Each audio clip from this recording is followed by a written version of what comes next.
Assalamualaikum. Welcome to our new English tutorial video. This video will be efficient and important for our speaking English and improving speaking style. So, late না করে শুরু করে যাক। আজকে আমরা জানবো হলো স্পোকেন ইংলিশের স্পিক ওয়ার্ড দিয়ে কিভাবে এটার পাশে একটা প্রিপোজিশন বসে কিভাবে তার মিনিংটাকে টোটালি চেঞ্জ করে দিচ্ছে।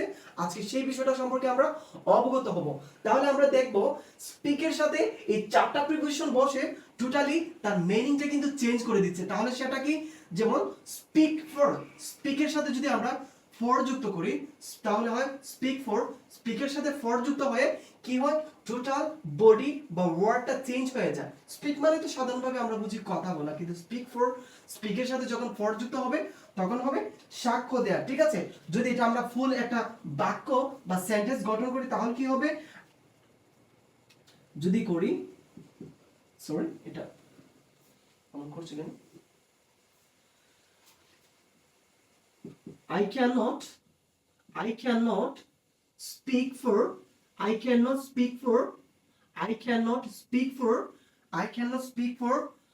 others. ঠিক আছে, I cannot speak for the others.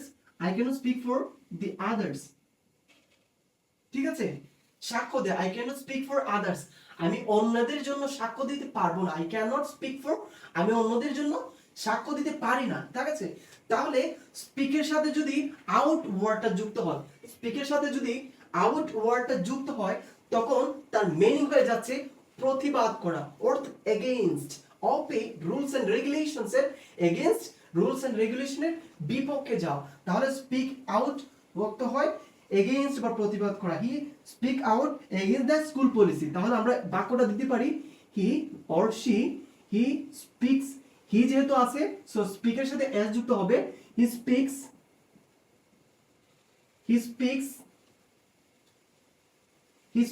out, is the appropriate position, he speaks out against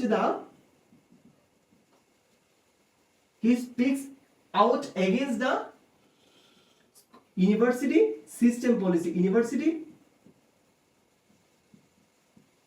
admission policy। ঠিক আছে, তাহলে এটা বাক্যটা অর্থ কি দাঁড়াচ্ছে, he speaks out against the university admission policy। সে ইউনিভার্সিটির যে ভর্তি প্রক্রিয়ার একটা পলিসি আছে সেটার প্রতিবাদ করেছে। ঠিক আছে, এখন আমরা থার্ড নাম্বার অপশনটা দেখব, স্পিক আপ। স্পিকার অর্থ চিৎকার করে বলা, স্পিকার অর্থ কি হচ্ছে, চিৎকার করে বলা, লাউডলি, স্পিক উইথ লাউডলি। ঠিক আছে, স্পিক আপ অর্থ হলো চিৎকার করে বলা। যদি এটা দিয়ে আমরা সেন্টেন্স গঠন করি তাহলে কি হচ্ছে, কুড ইউ, আপনি আরেকটু জোরে বলবেন please, could you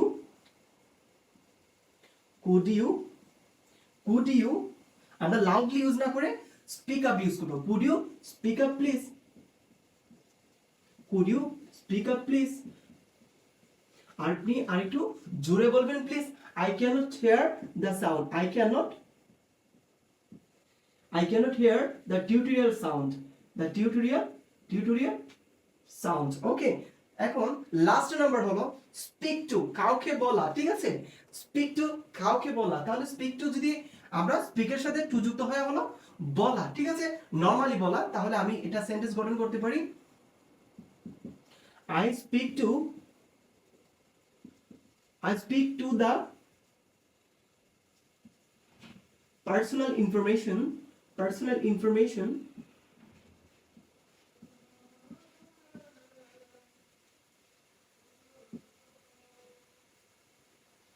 about the book of mine, about the book of mine। ঠিক আছে, আমি আমার ব্যক্তিগত তথ্য বললাম আমার বুক সম্পর্কে। ঠিক আছে, আচ্ছা এভাবে। তাহলে আরেকটু could you please repeat this, speak for বারবার জপতে থাকবে, স্পিক ফর সাক্ষ্য দেয়া, স্পিক আউট প্রতিবাদ করা, স্পিক আপ চিৎকার করে বলা, স্পিক টু কাউকে নরমালি বলা। তাহলে আমরা দেখতে পাচ্ছি স্পিকের সাথে এই চারটা প্রিপোজিশন বসে কিন্তু চার ধরনের অর্থ প্রদান করছে। তাহলে এটা মনে রাখবে, স্পিকিং এর ক্ষেত্রে খুব বেশি কাজে লাগবে এবং সেন্টেন্স মেকিং সিস্টেমে কিন্তু এটা কাজে লাগছে উইথাউট রুলস এন্ড রেগুলেশনস।